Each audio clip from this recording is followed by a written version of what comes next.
you do not have to get a consult when you do a teleconsultation, when the consultation is initiated by the patient. Just think of what you do in normal daily life. When a patient comes to me in my consulting room for a consultation, I don't get a consult from him. I don't get a consent for taking a chest x-ray. I probably don't get a consent even for taking a CT scan or doing a blood sugar or a hemogram, etc., etc. This is an implied consent. However, if I'm doing an ultrasound, if I'm giving IV contrast for the CT scan, if I'm taking arterial blood, etc., etc., any procedure which is invasive or deemed to be invasive, you need to get a separate consent. So far as a teleconsultation is concerned, since telesurgery or telementoring of any invasive procedure is specifically debarred by the telemedicine practice guidelines, I'll come to this later. There is no need of getting a consent so long as it is a patient who has initiated, or you of course have initiated the request for a teleconsultation. You need to get a written consent if the teleconsultation is requested for by the wife, by the husband, by the children, etc., etc., for various conditions. Patient could be unconscious, patient could be semi-conscious, patient may not be in a position to come before a laptop, to come before a webcam, to come, and you don't want to do a consultation on a smartphone, etc., etc. In such cases, a specific consent form is required. Now, that is so far as consent is concerned. I've already told you that records of the consent must be maintained. Please remember that record of a consent must be maintained by the teleconsultant. The exact period has not been specified in the telemedicine practice guidelines. Of course, if you take other government rules, the maximum will be 7 years, maybe 3 years. This point still has to be clarified. We are working at it. Now, patient evaluation. A teleconsult implies that the registered medical practitioner has sought sufficient medical information about the patient. Now, please, as I mentioned to you yesterday, you do not require every single bit of data. You need, in your opinion, sufficient information to be able to proceed further. Even today, after so many decades, I would always err on the side of caution. I'm giving you an example. Many patients come to me with convulsions. The history is strongly suggestive of a convulsion. Now, obviously, if it is a regular true convulsion, the patient will not recollect. He will have amnesia for the event.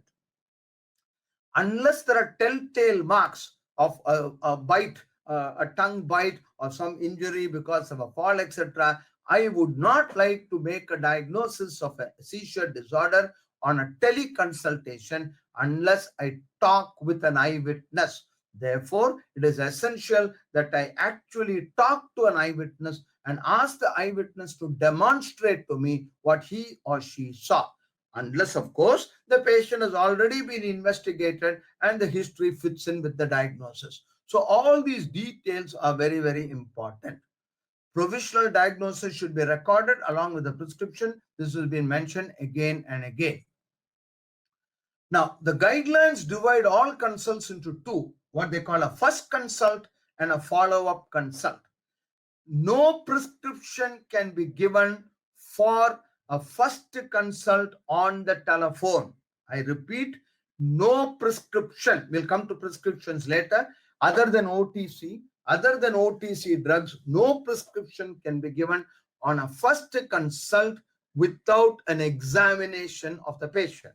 Now, this examination need not be physical. It can be a teleconsultation. In other words, you cannot give a prescription on the telephone or by reviewing investigations or through a chat box or through a chat bot, etc.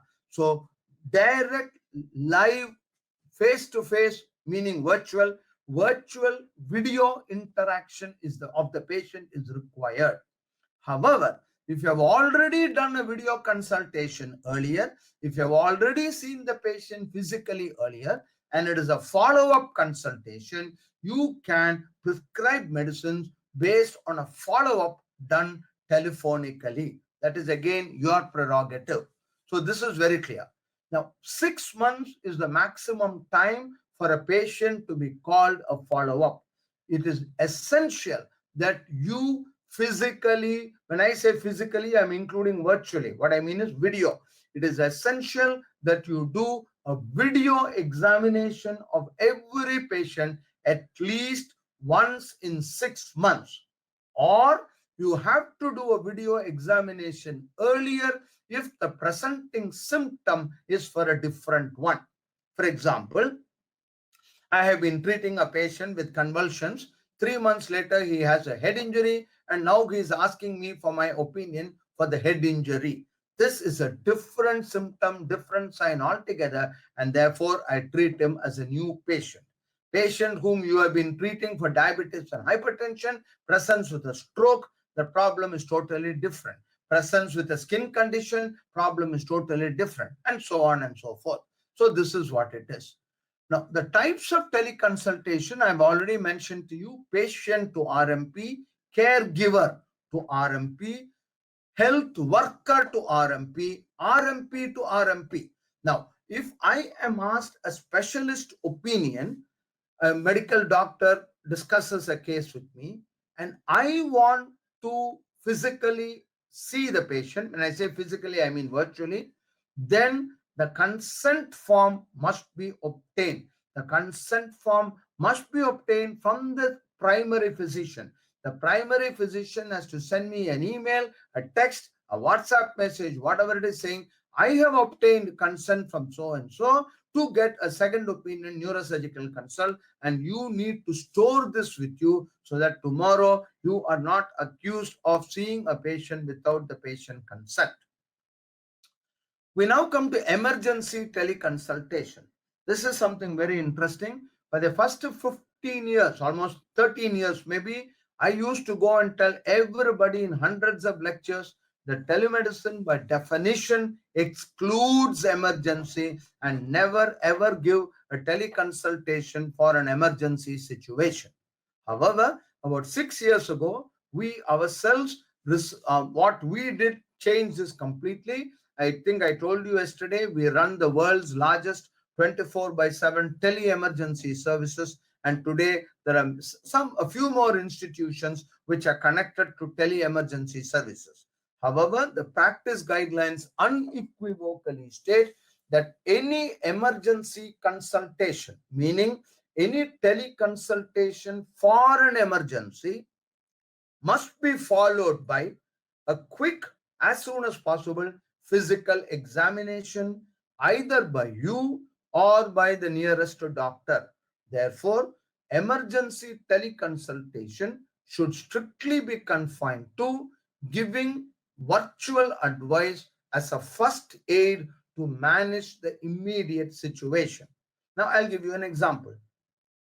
A person says, I was not able to talk for a few seconds, and then it became all right.